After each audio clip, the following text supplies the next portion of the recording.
we painted our 2005 Dodge Sprinter in our driveway with deck paint and rollers.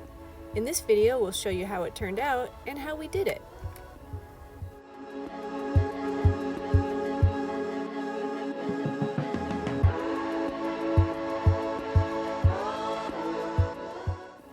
Be sure to subscribe to our channel to see more of our van build and our adventures.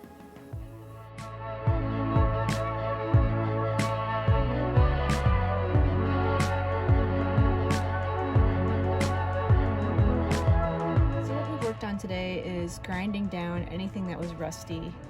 I'm letting it dry right now. We ground everything down with a wire brush on the drill bit, and I washed it all with Mr. Clean, and a couple of these we hit last year and they got orange again, so I hit them again. And then I'm going to hit them with Rust-Oleum before we roll our paint. So there's a number of spots like this on this side, and there's some on the other side too that are still drying by the windows that were kind of nasty. I got the paint off so it's bare metal, and I'm gonna trust the Rust-Oleum product, put Rust-Oleum on it, and then we'll be sanding everything lightly and painting with the roller. So we learned a great trick on how to mask around this rubber stuff, which is to feed a thin, this is like a 1/4 inch rope in behind all this rubber gasket, and then tape just to the edge of it and maybe around a little bit, and then you'll get a nice paint line in here. You won't mar up your rubber, and you'll get a nice finished paint job at the end. You can see the edge of the rope, and it's tucked in pretty deeply. You can hardly even see it. Then you get right here and you can see it more because I haven't pushed it back. But just to get up to the very end of where I am right now, I'm just using this small screwdriver to pry it up, and I press it in there with my other finger. And then I go back down and I just press it in further with the screwdriver. And it makes it so it's easy to tape over that, to mask over that, paint under it a little bit, and then not hit the rope and have that easy to pull out when we're done. I'm starting to sand, so we did a little bit of treatment of some rust issues, and what we had done was sanded the rust where we saw rust, painted a little bit of Rust-Oleum, and then just hit it with white paint so it didn't look hideous. So I just have one of these soft blocks with 120 grit disc because I had these discs, and it seems to be a good amount of grit, and it's a nice and small piece. So here we are on the driver's side, aka the shady side tonight. You can see that I've got about 2/3 of the whole length sanded. You can see it gets shiny under that last window. So I have a little more sanding to do. It's kind of grueling on this side. We have a lot more little blemishes that were covered and needed to be sanded smooth. Okay, we have all 3 windows masked off, the handle. I've pulled off all the things, that little reflector lights, and taped everything else. So getting around to the back of the van is a little bit different prep process. We took the lights out, we took all the license plate stuff off, we took all the words off, and I did do that rope scenario here just to not have to mask this rubber thing. I don't know if we can really paint further in there with that there, but just to get that a little more, so it'll be cleaner once we're done. Pulled off the little magnets. And then for the most part, we'll paint with the doors open, so we don't have to do a lot of masking around there. This is what we did around the license plate.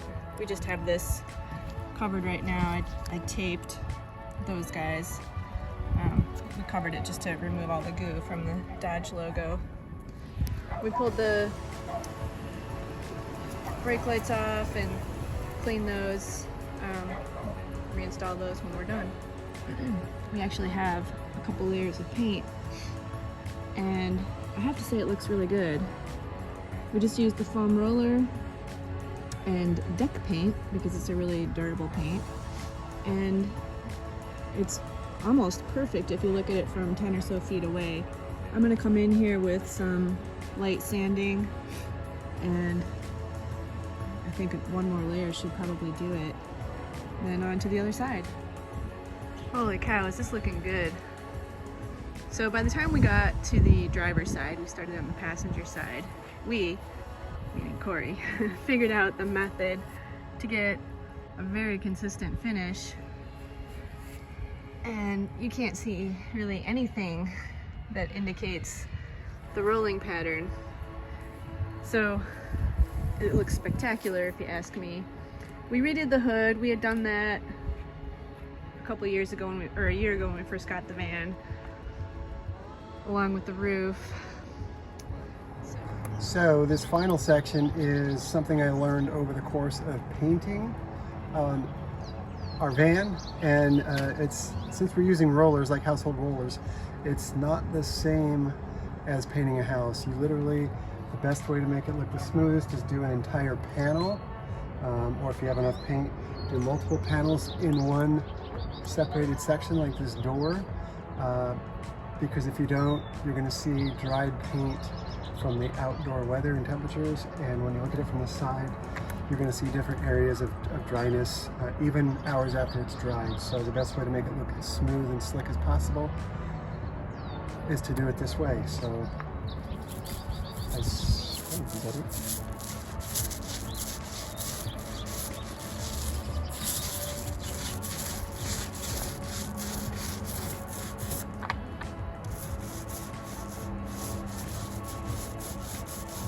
I've already done these edges, so I'm kind of cutting it off at that line.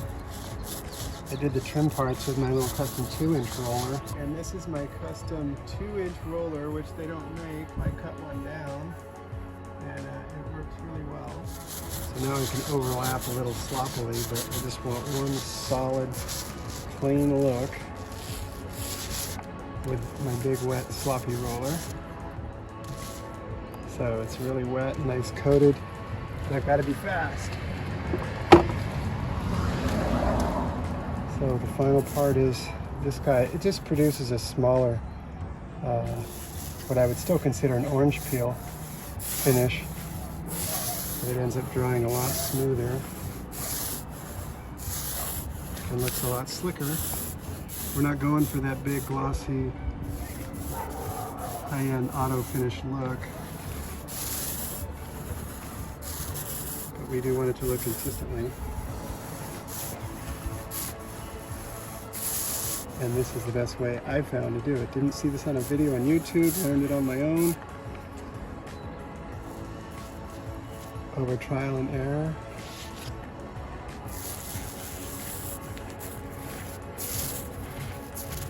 And that's what I'm sticking to. It is so nice to see this thing all one consistent color. Masking and taping is, to me, the most challenging part of this whole job.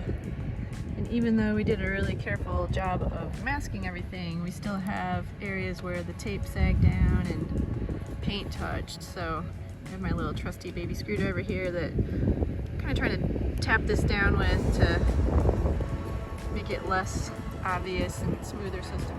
So the final part of this paint is my favorite part. It's really kind of tied in this whole simple white paint job, is the gray bottom line. I don't even know what we want to call this, but it's really quite simple too. And I'm using just a regular painting cloth roller because I don't mind the rough texture it's leaving. I've already gone in here and done these tricky little parts with my 2-inch. Hello. So the last is, it's actually really pretty simple painting. And I get to stop at this nice, easy line. And it goes pretty fast. This is technically my 3rd layer, but we did 2 and sanded. My wife sanded, so now I'm going to put 2 more on. This is the first of 2. It goes really fast. It's pretty amazing.